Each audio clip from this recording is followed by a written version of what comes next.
Barkeep, a man could die of thirst in this pub. Somebody buy me a pint, please.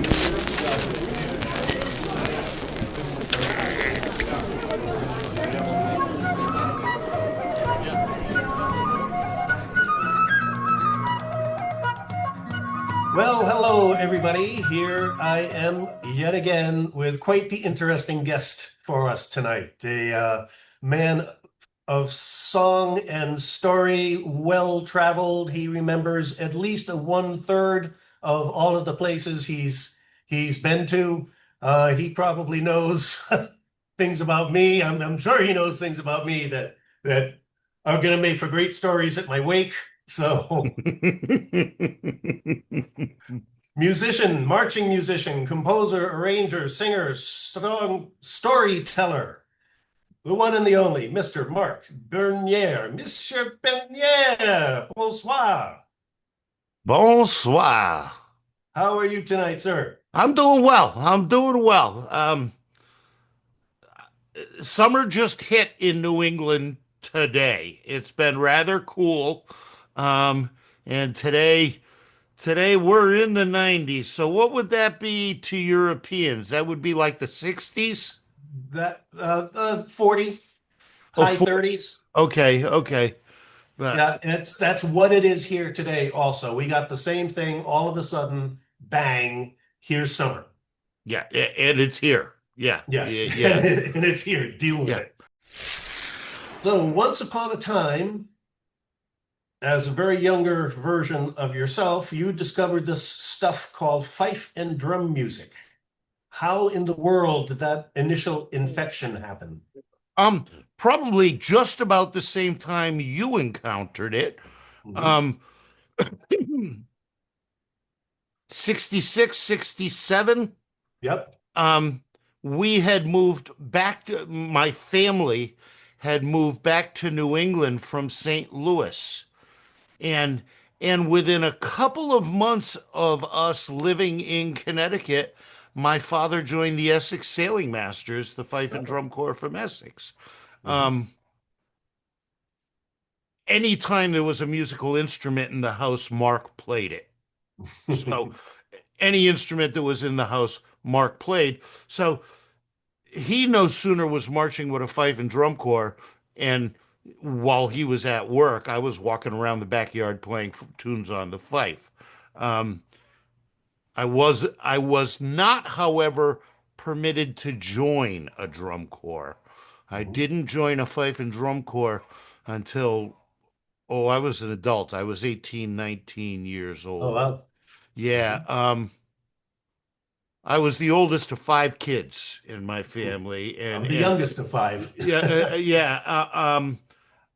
I don't know if it had to do with what the reasoning was, but my mother maintained hard fife and drum corps is for grown-ups. Drum corps is for grown-ups. As long as you live in this house, you will not belong to a drum corps. And we went to every single parade. I mean, I grew up in Clinton, Connecticut, the center of fifing, and it's like Basel. There was just like every town had a fife and drum corps. Every town. And I was a kid during the bicentennial. So, there was even more activity and, in every single parade. But Mom, those kids play in a fife and drum corps. Those children don't live in your house. When you're an adult, you can join a drum corps. So it wasn't very long after I moved out of my parents' house that I was marching with the Sailing Masters, which I was marching with the Sailing Masters when you and I met. Right. Mark has gone from the American fife and drum music going into various forms of traditional singing, and one that he's quite the authority on that I want to talk with him a little bit about today is music of the sea. Because a couple of years ago, there was a phenomenon here in Switzerland, which for those of you who do not know, this is a landlocked country. We do have some rather large lakes because we do have some rather large hills over here, and they tend to disgorge a lot of water when the springtime comes. So there are some rather large and rather deep lakes, inland seas here. But music of the sea is enormously popular in Switzerland. Vocal music as a whole is very popular in Switzerland. There's a strong tradition of choir singing here.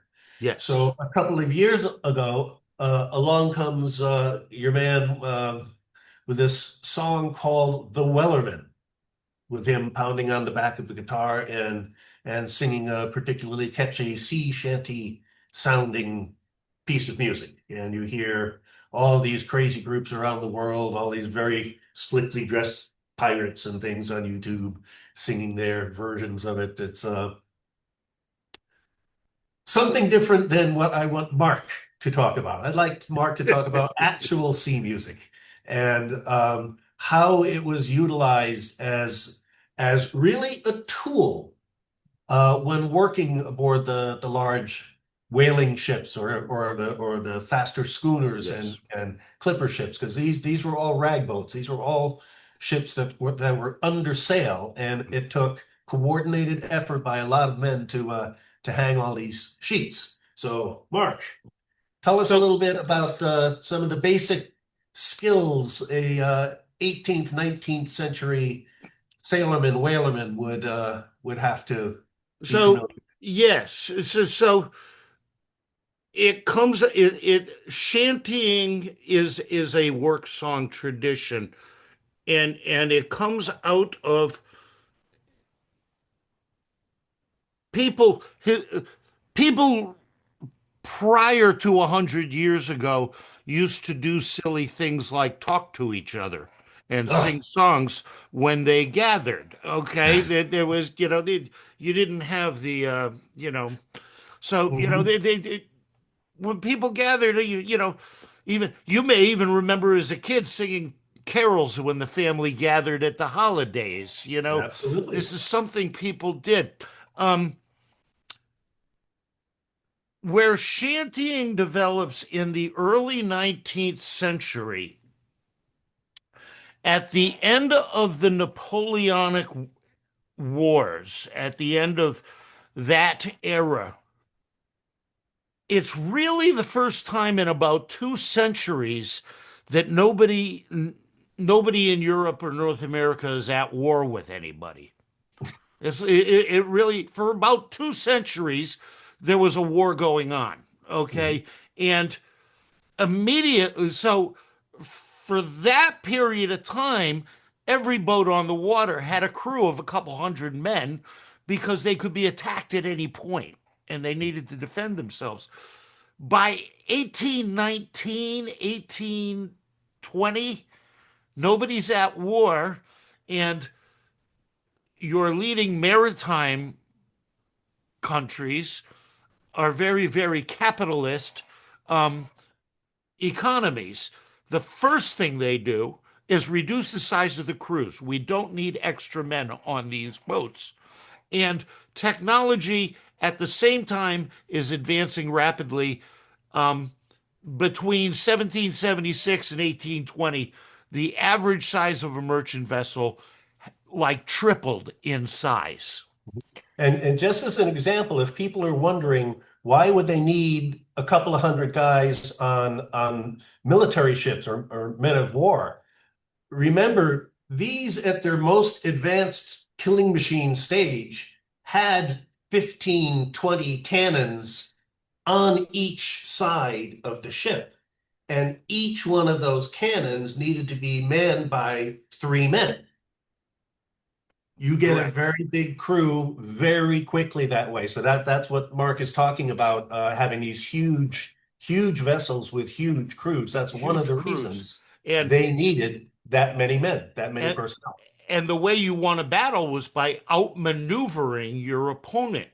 And the way that worked is you would have crews of men marching up and down the deck with lines. Sails would go up, sails would come down, sails would move.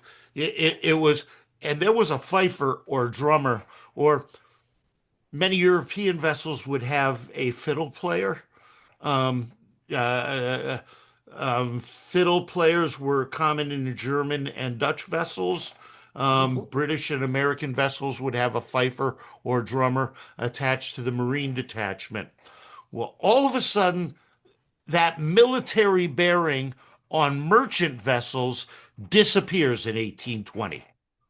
And these guys have been watching African American dock workers load the ships in Savannah, Georgia, Mobile, Alabama, and they have a work song tradition that they've taken from West Africa, and they sing whenever they are working. And sailors took this to sea and applied it to setting sails, raising anchor, the various laborious jobs that required synchronized efforts. Everybody would have to pull on the line at the same time. Um, you got 6, 8, 10 men that are lifting a 2, 3 thousand pound yard to set a sail. Your And so yards, now the yard is the big wooden thing that the goes cross across the thing. Yeah, mast. yeah, So you're hauling this yard with all of this physical labor. right. And like I said, by the 1850s, the extreme clipper ships that are on the water, these are 400 or 500 foot long sailboats. Mm. Um, the the the the main yard or the foreyard setting, the largest sails at the bottom of the mast, that could be 4 or 5 thousand pounds. Wow. Yeah, and you're setting this with 8, 10 guys, so it's very, very important for everybody to pull at exactly the same moment, and Mhm. and likewise, they were wooden boats, so most of them leaked all the time. So you were manning pumps, um, the machine, the windlass, the winch to raise the anchor, and all these various jobs had unique rhythms to them, Mhm. and that's where the shanty developed. Now there are windows of time where, and it's largely an English language tradition, largely. Um, Shanties were sung on Dutch and German boats, but largely they're singing English language shanties.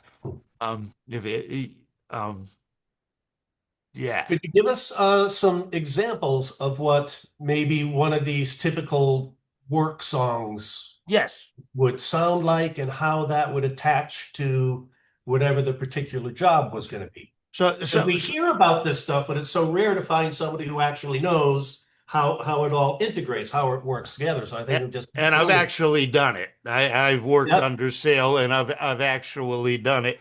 And once you understand how it works very, very effectively. Mhm. Probably one of the more, you know, as the age of sail was going out of, was being replaced by, power. Um, there were several people, the romance of the age of sail, that collected these songs. Mhm. Probably one of the more popular hauling shanties, shanty used to set sail, hauling on lines, would be a song called "Blow the Man Down," which many English language children would learn in camp or at school.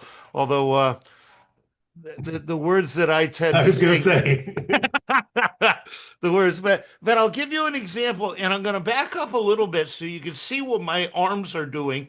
And there would be a shanty man at the gang leader at the head of the line, calling the rhythm for, like I said, 6 or 8 guys to pull on this line, and it would take a finite amount of time to get that sail set. Might be 8, 10 pulls, depending on the size of the vessel, the size of the sail. So But the shanty man himself is not actually on the line. yes, he He is.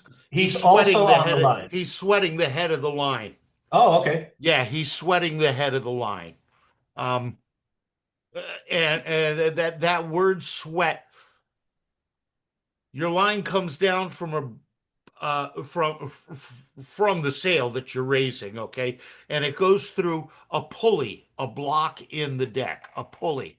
So the shanty man is at the head of the line, pulling that line down to the block, and then the men are taking up that slack. Mhm. Okay. As I was walking down Paradise Street, to me, way hey below the man down, a handsome flash packet I happened to me. Give me some time to blow the man down. She was rounding the counter and bluffing the bow to me, way hey below the man down. I threw out me hose line and took her in tow. Oh, Give me some time to blow the man down. She said to me, "Sir, will you stand a treat to me? Way, hey, below the man down." "Oh, delighted," says I, "for a charmer so sweet. oh. Give me some time to blow the man down." And that would continue until the sail is set. When the Industrial Revolution comes along, machinery, metal on metal parts, these things need to be greased.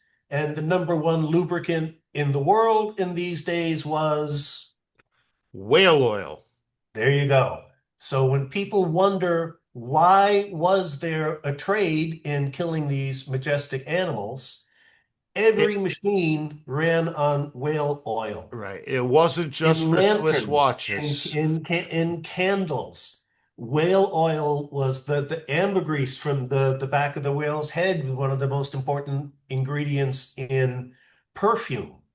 Uh, it was an enormously worldwide important animal for commercial trade, for industry.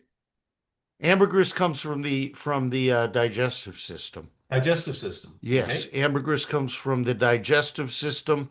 The the substance that was taken out of the sperm whale's head was called sperm oil. Ah, that's all Right, right. That's right, all right. right. Great. That came out of the case, out of the head, and it had a special value in that it didn't change viscosity under pressure. Mhm. So it could be used to lubricate machinery that was worked that was worked underwater or Mhm. at high altitudes, and it didn't break down. It didn't change viscosity. Mhm. The United States did not sign the international whaling moratorium until it beat the Soviet Union to the moon, Well, because whale oil was instrumental in our early space program. yep, yep. And once they beat the Soviets to the moon, they were happy to sign the international whaling moratorium. Mhm. But but yeah, Uh, so yeah, So the work that goes on a whaling vessel is far different than the work that goes on a fast sail clipper ship. yes, yes, So with and these different jobs, I imagine there's different kinds of music that come up. So what kind of music would be it, utilized on a purely working boat like a whaling ship was? okay, and that is a subject of a little bit of discussion, shall we say? Oh, good. Okay, yeah, largely shantying is a merchant tradition. Largely, not saying it never happened on whalers, but by the nature of how a whaling ship worked, first of all, whale ships primarily only worked during daylight because you Mhm, can't see whales at night. mhm, Okay, so they're not operating 24 hours a day like like a cargo carrying merchant vessel is. Okay. Secondly, because you have a number of whale boats that go out to hunt the whale. The ship has a large crew. There would be 30 to 40 men on board a whale ship like the Charles W. Morgan. Mhm. So you could put 20 men on a line. Most of the whaling captains were Quakers and did not approve of singing on their boat. Uh-huh. So, so there, it's whaling. Sh, Men certainly sang on some boats, and shantying. If you went from working in the packet trades to the whaling trade, which frequently you would go in the other direction. Whalers didn't make much money. Mhm. But should you have gone in that direction and you had established the tradition of, when you're pumping on a pump or marching around a capstan, you're singing songs. So it did happen, but it was less common on whaling ships and almost unheard of on fishing vessels. Mhm. Almost unheard of on fishing vessels. Shantying is largely an English language merchant tradition. Okay. And there are exceptions, and I can think of a couple people that would argue that statement with me, and Mhm. we could sit and drink beer and argue that point for hours. But and but so there you have it. And one of the other things that people don't stop to realize, there's this romantic picture of these big men, yo ho ho, singing all the way across the ocean, and if you're leaving New York for Liverpool, you're going to set sails outside the Verrazano Straits. You might not touch those sails until you can see England. Mhm. It may be 20, 30 days before those sails need to move. Um, you're operating 24 hours a day, watch on, watch off. Anytime you're on deck working, there's somebody down below sleeping. Mhm. So these vessels largely operated in absolute silence. This shantying happened at the beginning and the end of a voyage, or Mhm. during the evening meal hours, during the dog watch, the evening meal hours, when guys are sitting around on the foredeck, they'd sing songs and tell stories. Sometimes the shanties would come into those stories, but more often than not, it was the same songs they would be singing in a bar room, or maybe something they heard in the theater in New York, or Bremerhaven or Liverpool, or once again, these merchant sailors are amongst the most cosmopolitan people in the world. They are sailing to and from the major mercantile cities. Mhm. That they're not going to Lizard Lick, North Carolina. It's New Haven, it's New York, it's London, it's Liverpool, it's Hamburg, Hong Mhm. Kong, Shanghai. Mhm. Um, so they're very cosmopolitan people. They're accustomed to the highest of theater traditions and classical music traditions. Mhm. So all of that is influencing the music they're using on board vessels. Mhm. So these songs, you were saying that the music was not used a lot on whaling boats. But there's all of this great stuff like Rolling Down to Old Maui and Greenland whaling fishing industries and Yes, yes. on and on. So those were songs that were written as like reminiscences They- of, They're forebidders, they're like folksal sing songs. everybody could you sing everybody a little bit of like Rolling Down to Old Maui Sure. or It's a rough, tough life of toil and strife we whalemen undergo. And we don't give a damn when the gales are done, how hard the winds do blow. Ah, we're homeward bound, it's a grand old sound with a good ship taut and free, and we don't give a damn when we drink our rum with the gals of old Maui, rolling down to old Maui, my boys, rolling down to old Maui. We're homeward bound for the Arctic round, rolling down to old Maui.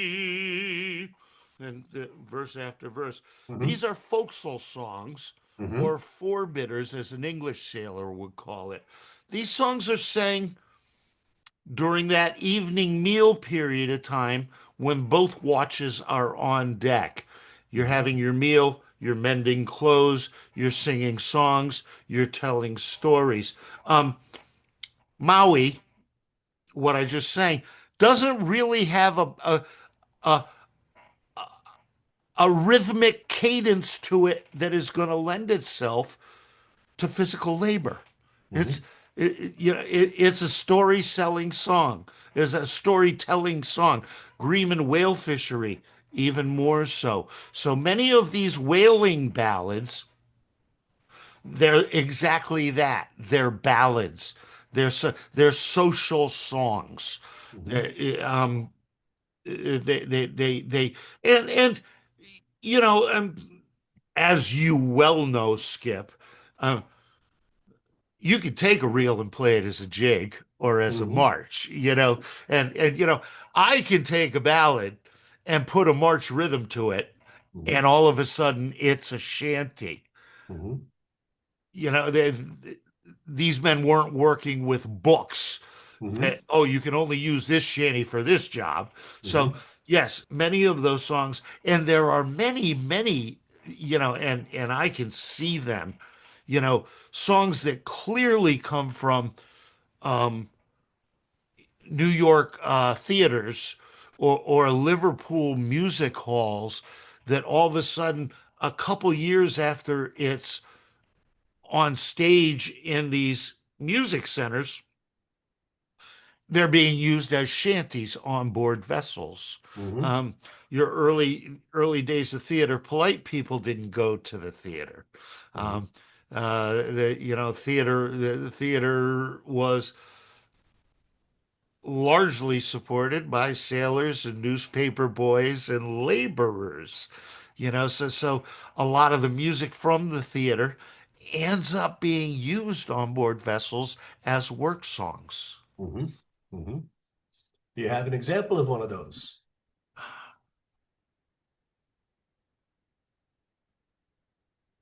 A song from a Harrigan and Hart musical, Mhm. first produced on Broadway at the Theatre Comique in 1887. Okay. Now, let me just tell everybody, I have known Mark for a really long time, and I know Mark is a really big theater guy. So I was not really worried about hitting him with a cold request for something like that, because I figured after a reasonable stall, he'd find one. And of course, he did. Right. So ships may come and ships may go as long as the sea doth roll. Oh, yeah. Each sailor lad, just like his dad, he loves a flowing bow.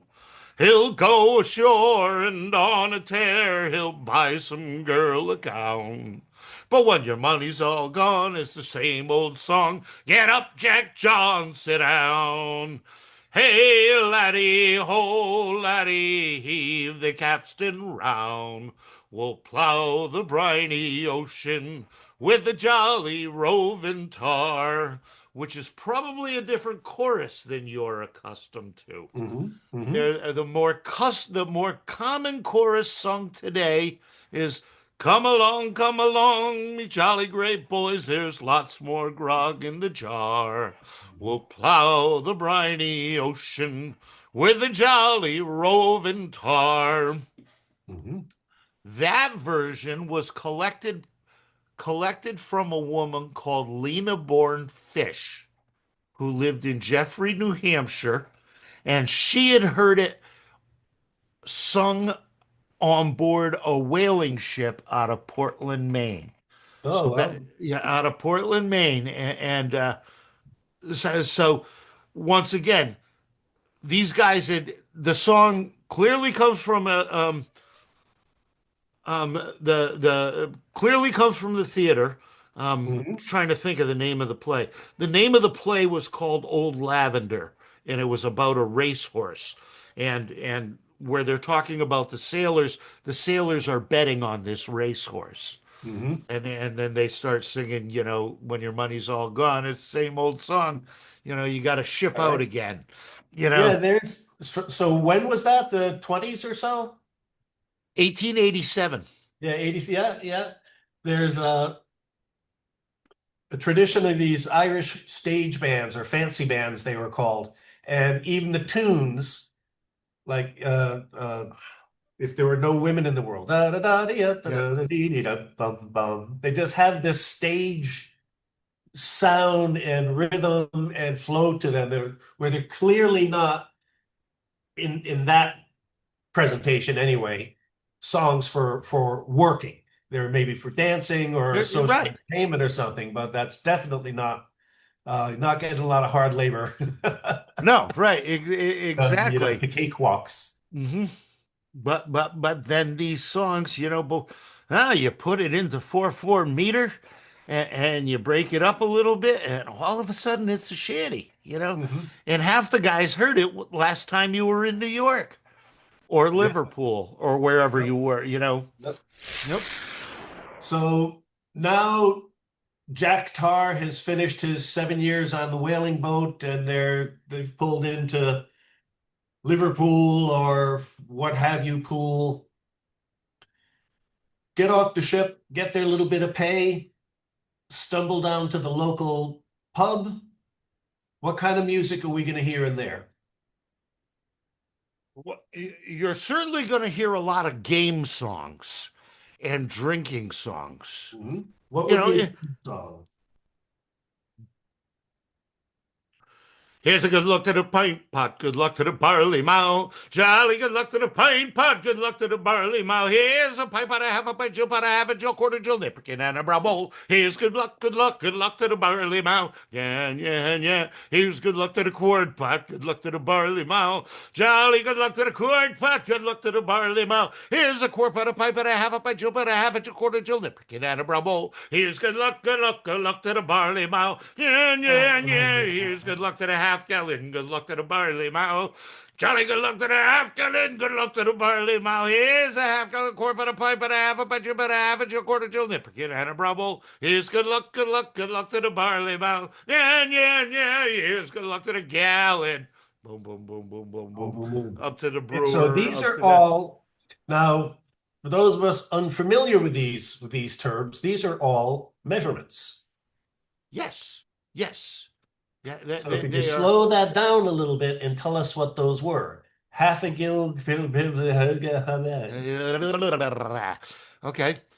It starts with the pint pot. The pint pot is pot is just a word for glass, and those of us who use the imperial system, the pint is 16 ounces, Mhm, comparable to your deciliter. mhm, The pint's a little bit bigger than a deciliter, but it's the kind it's the size of glass that you mhm, get your beer in. You mhm, know. Um, Okay, the next one. Okay, here's the pint pot of. Here's good luck to the pint pot. A half a pint is a half a pint. A Jill pot is a quarter of that. Half a Jill. Nipperkin is what we call a shot. mhm, I don't. Brown bowl is. Yeah. mhm. You wash your fingers. I don't know. Yeah. Right. And so But there would be these memory songs. yes. Uh-huh. Yeah, and the more you drink, the more challenging they are to sing. And No, this is good. This is good. and there are drinking songs as well, and Ah, good ale, thou art my darling, thou art my joy both night and morning. Um, but this is what people did. They weren't accustomed to being entertained. Mhm. They didn't wait for somebody to, which we've developed a culture today where you either push a button and turn on the juke, Mhm. or you pay somebody to sing for you. Mhm. And like I said earlier, people did strange things like talk to each other and Yeah. and sing songs with each other. And this was common in any social gathering. Yeah, and remembering, I mean, the pubs really were the social center. And although, there's this popular image of everybody being drunk and falling down and sloppy, it cost a lot of money to get drunk. These people often didn't have the money to get drunk. In fact, there was a notorious drink in a lot of pubs at those times called all sorts, which was basically whatever was left over in In the somebody's glasses. glass. It all went into one big vat, and you could pay your nickel or pay whatever, and take a mighty old suck off of that. So it was a lot of the chat. It was a lot of talking. It was a lot of singing. It was a lot of stretching out the evening because people didn't walk in and buying, $300 bottles of Cristal. I mean, they didn't make $300 in a year, Right, right. Co- you know? Correct. And And it these ha- whalemen, they oftentimes, correct me on this, please, if you signed on to a whaling boat, you were often given an advance. But then the captain demanded that you give him back the advance to give you a chance to go to sea again. which was not uncommon at all. Mhm. And a whaling voyage in the early part of the 19th century was 2, 3 years. Yeah. By the end of the 19th century, it could be 6, 7 years. Yeah. At one point, the Charles W. Morgan didn't come back to New England for 11 years. Wow. Amazing. She was fishing in the Pacific, and after the Transcontinental Railroad was built, Mhm. she would put into Frisco, offload her oil, and Mhm. continue Continue whaling. whaling. Yeah. And so they would ship the oil across, and there was 11 years Mhm. before that crew came back. There was the captain's son, James Earl was the captain, and he had his wife with him, which was not real common, but it did happen that captains would bring their wives on whaling voyages. Um, he had a son born on board the vessel. Oh, wow. So little Jamie Earl is like 10, 11 years old when he for the first time It's to steps land. off a boat, Oh my and he God. can't walk. Walk. Yeah, I He bet. cannot walk. That Uh, image of the drunken sailor, and I experienced it myself the first time I sailed as cook. Um, you spend 2 or 3 days on the water. mhm. The minute you step onto the dock, you've got a pronounced stagger in your Oh yeah. walk. You've got a pronounced stagger in your walk that takes a couple hours to shake out. Mhm. That being said, any sailor has at the least gone several weeks without a drink. A Mhm. whaler may have gone several years without a drink. Yeah. The local cooper, blacksmith, farrier is probably in the bar drinking every night. He's got far more tolerance to the sailor that goes into the bar. After 2 or 3, he's really, really Oh, he's done. intoxicated. Yeah. He's got no tolerance for this drug. Mhm. And he walks like a sailor because he walks like a sailor. So Yeah. he becomes a target of this entire Ecosystem. shoreside industry Yeah, that exactly. Steal this shoreside. guy's money as fast Yeah, as we can he's before the got next guy gold in does. his pocket Uh, because they were paid in gold coin. yep. Yep. Well, lots of songs about meeting Angeline in a pub and waking up the next morning and the morning and your watch and your money was all gone and your shoes and you name it. Yep, yep, yep. Lots of songs. Right, It is not right. a life of misery these poor people have, man. Unbelievable. Well, listen, leave us with something with a bit of good cheer behind it. What would be so certainly when you're on the homeward leg of the voyage and the work is done and Yeah. Because you there know, are outward bound and homeward bound mhm, shanties. Um,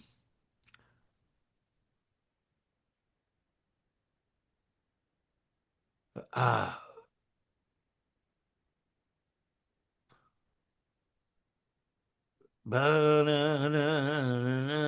okay. Oh, the work was hard and the wages low. Leave her, Johnny, leave her.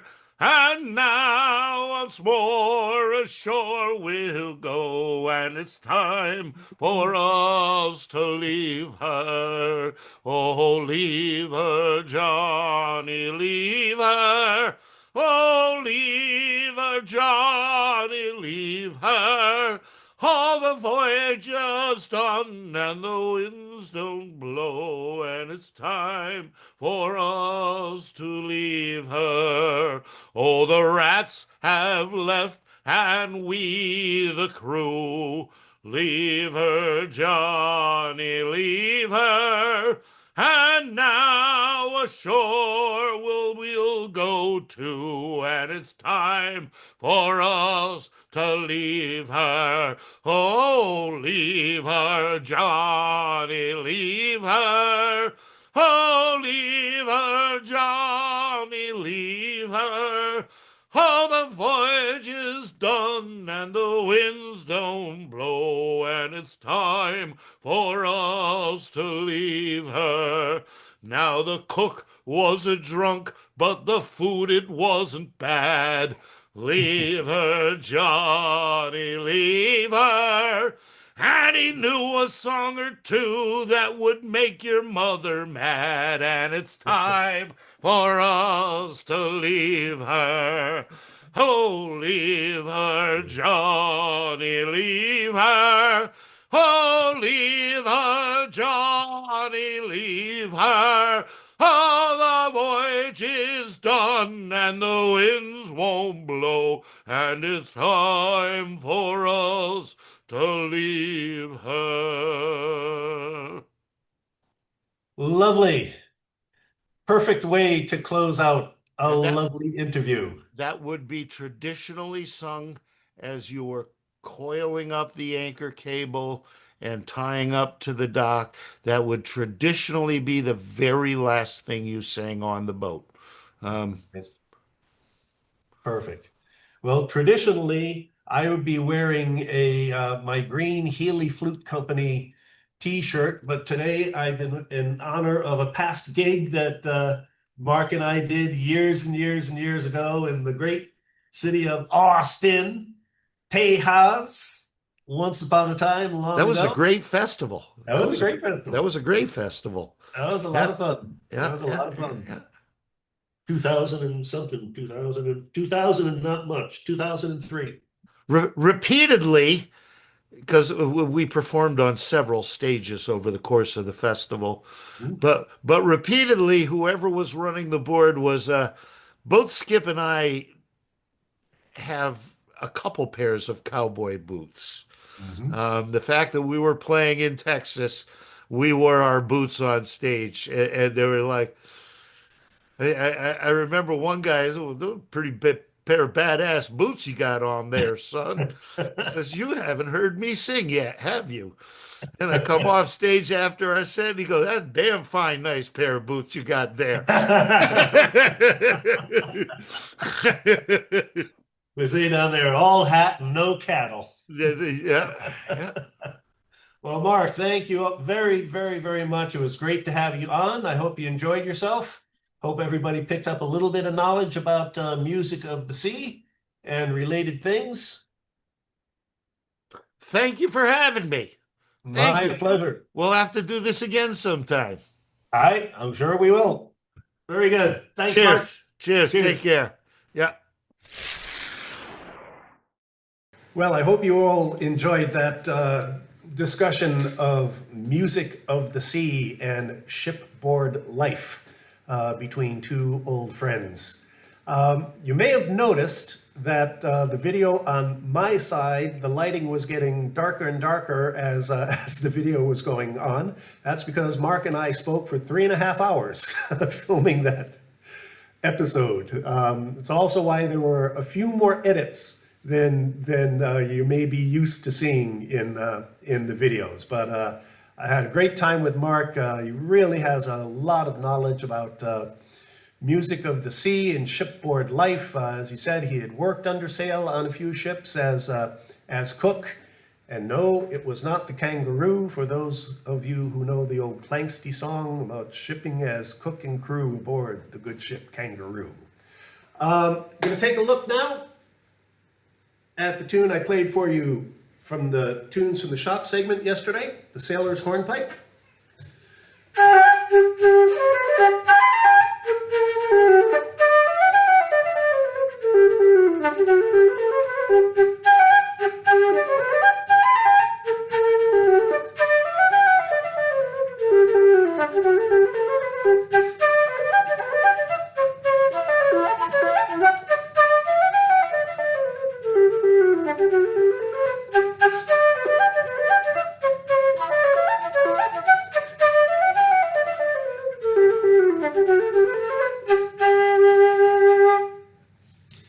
So the first thing you notice about the Sailors Hornpipe is it doesn't sound much like a hornpipe for those of you who are used to the traditional Irish version of what a hornpipe is. Generally much slower, very distinct dotted rhythm. Now you could take that tune, of course, and slow it down,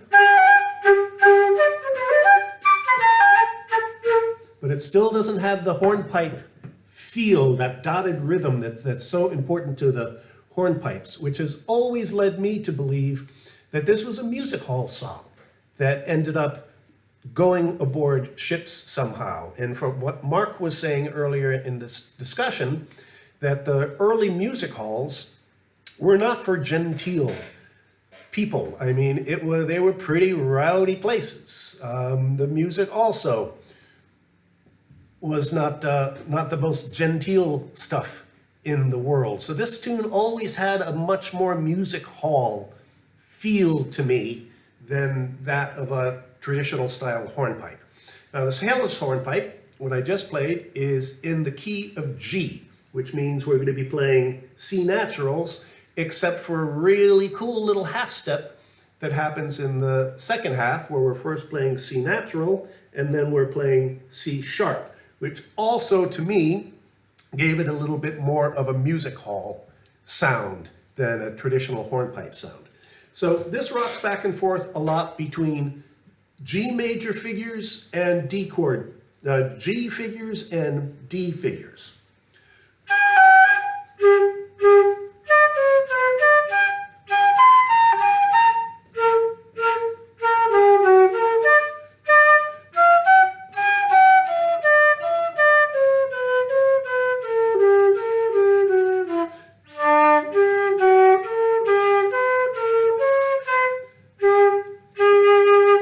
As the line goes on, it gets a little bit tricky, it gets a little bit busy at the end there.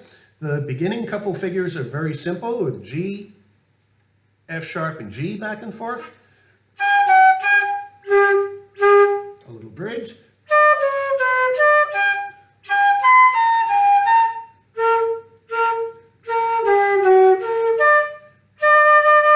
Now here comes the busy part.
here's the first half. Relatively open at the beginning, towards the end, sixth measure and there out, gets a little bit busier. But nothing you can't handle. Easy peasy, lemon squeezy. Second half of the tune, we're going to start off on a D note. Same kind of thing, it gives a couple pretty static figures. D, C.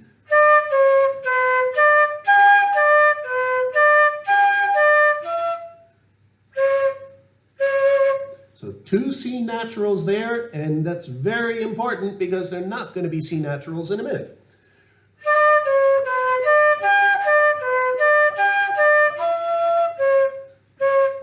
Now it goes kind of into A major with a C sharp.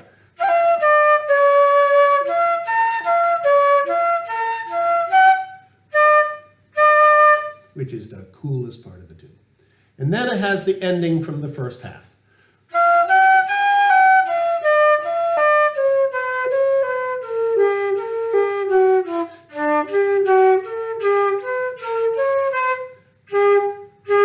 So again, the opening couple of measures in this old system, this old style of composing. The beginning of the second half is a fresh theme, but then it goes back to the close of the first half. You can play the beginning with a long D or D to C, whatever you feel like doing.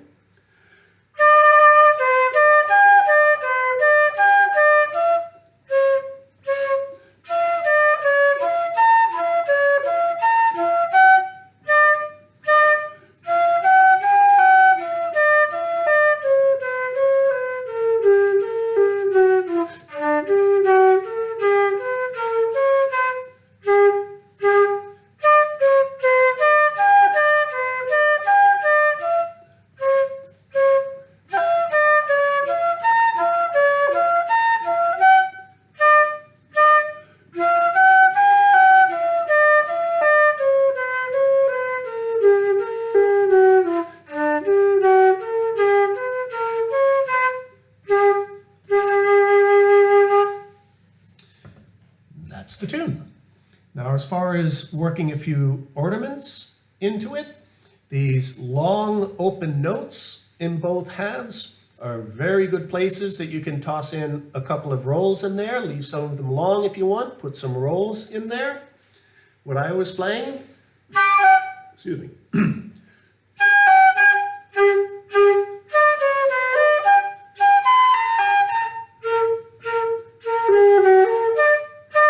You can play.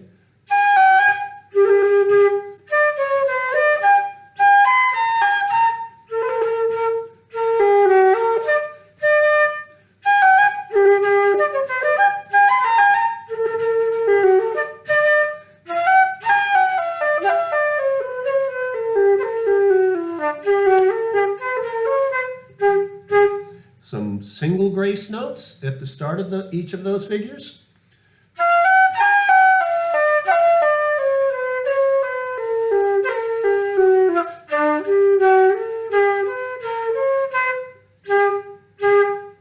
Then going back to an earlier tip, this little bop, bop, bop, beep, bop, bop, bop, bop, bum, these little stepwise progressions. If you want, you could do a series of triplets, for example, there. Ascending triplets, which are a little bit harder than descending triplets.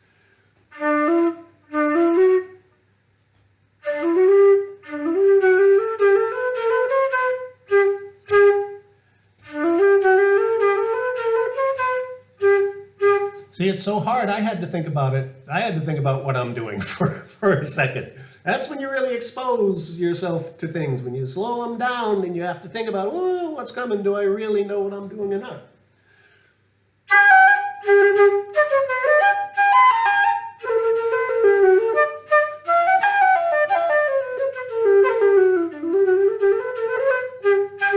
So there's one way you can work a few kind of basic ornaments into the first half. Again, the tricky part, clearly, as I was trying to show you, are the triplets at the end of the line, especially because the first one is not really straight line triplet.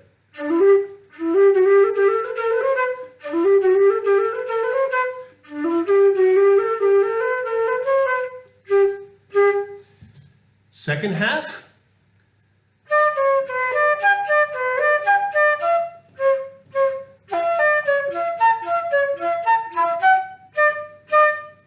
And the end of the line, as I say, is the same as the beginning. But again, if you want to, you can mix in a couple of triplets there.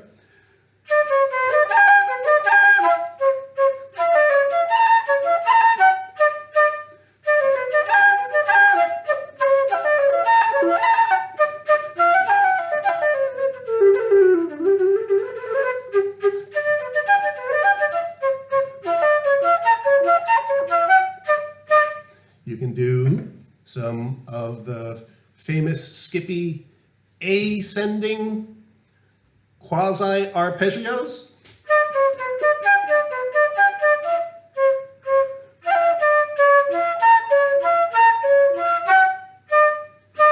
So you get a little 3 against 2. This tune is in 2, 1 and 2 and 3 and 4. So 4, 4, 2, 4.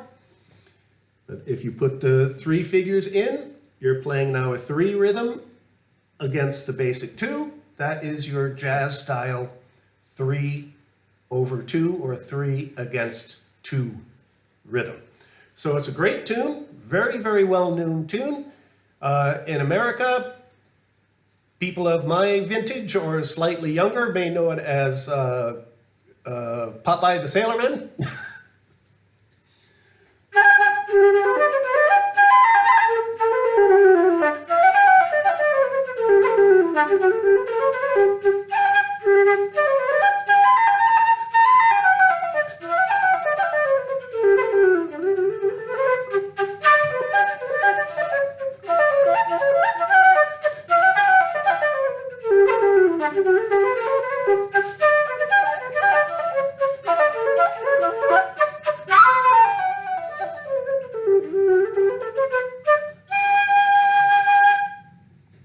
Now I did different ascending arpeggiatic moves there. You can figure those out because you're so advanced in all of this stuff so far. Okay, now there's a second tune called the College Hornpipe that there's a little bit more simple version of the Sailors Hornpipe, and whenever there's a simple version and a more complex version, to me the more simple version is probably the older or perhaps closer to an original form of the tune, and then all the pyrotechnics get added in by various players over the years. That gets absorbed into the tune, and that becomes how the tune is played. Now the big difference in College Hornpipe, Sailors Hornpipe was in G major. College Hornpipe is going to be in D major. So we have C sharp as our primary C fingering. Also, there's not as much of this stepwise staircase, I always call those things, type pattern in this version of the tune. This one tends to go straight up and down the instrument a little more. So here's College Hornpipe.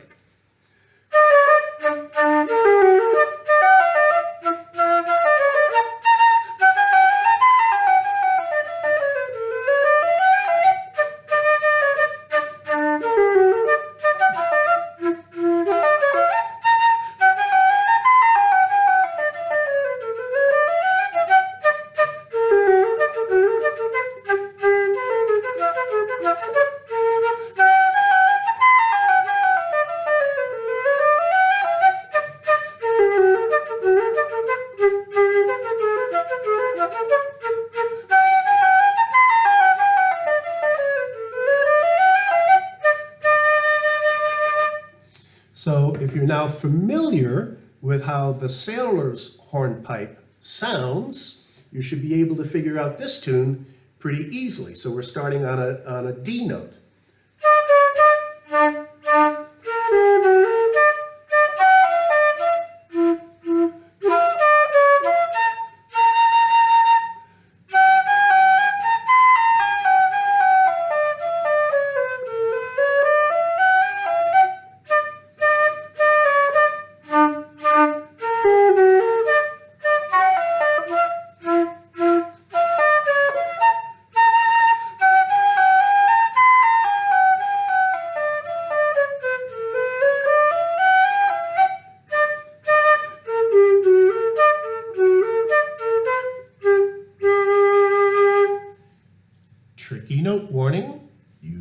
a G sharp coming up here.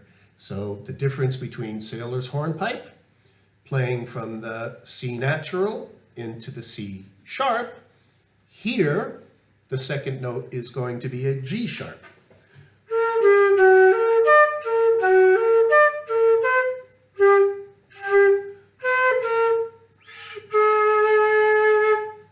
Here's a G sharp, or you can do it up here if you don't have all the plumbing on your flute. You can play that as, people always say a half hole. I hate that expression because it's completely wrong. You're not covering half the hole. What I suggest is you just lay your finger next to the hole. Lay your finger next to the hole, and enough of your finger is going to bleed over into the tone hole that you're going to get the desired effect. Now, if you're playing a something sharp, you want your mistake, your intonation mistake, if there is one, to be on the high side. Make your intonation mistake towards the high side of the note. It'll clash less with the correct tone than if you make your intonation mistake on the low side of the half step. Okay, so there's a little trick there. Don't worry if your whatever sharp is a little too sharp or a little too thin, because that's actually closer to the tone you're trying to achieve than if you miss your half step on the low side, because you're going farther away from raising the tone a half step. So again, I don't even worry so much about covering the hole too much. I just put my finger down on the side of the flute, and I'm covering enough of the hole at that point to get the desired effect, because I'm probably playing with a fiddle player, I'm probably playing with a box player of some kind, I'm probably playing with someone who is going to have nailed that half step correctly, or there's a flute player playing a keyed flute and actually using the keys as something more than to stop the flute from rolling off the table at the pub.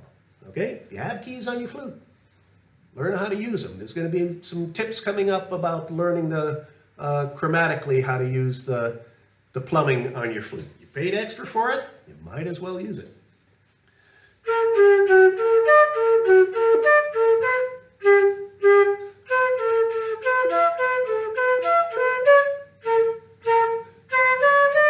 Okay.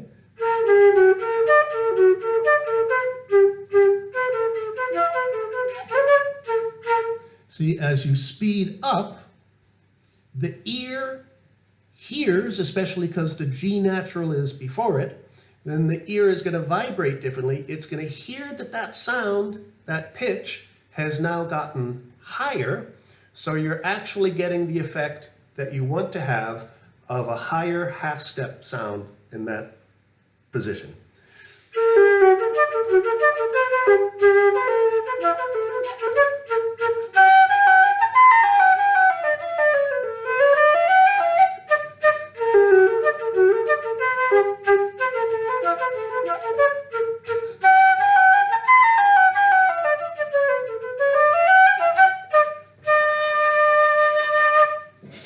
So there you go, the Sailors Hornpipe, the College Hornpipe, loads of information about the C and C music from my good buddy, Mr. Narragansett Bay, Marc Bernier. I hope you enjoyed the podcast. Please do come back next Thursday for your next tune from the shop, and next Saturday for your next Empty Pockets podcast with yours truly, Skip Healy. Enjoy your weekend, everybody. Have a good time. Play your flutes, play your tunes. I used to play in a band, great band called the Bog Barons with great concertina player Dave Payton, and now phenomenal fiddle player. At that time, he was only a phenomenal tenor banjo and phenomenal guitar player. He learned the guitar in about a week, I think. We needed a guitar player, and Danny said, "Oh, okay, I'll play the guitar." And in a week, he's playing this amazing stuff on the guitar. But the Bog Barons motto used to be, get the tunes to the people. So go out there, get the tunes to the people. Cheers, everybody.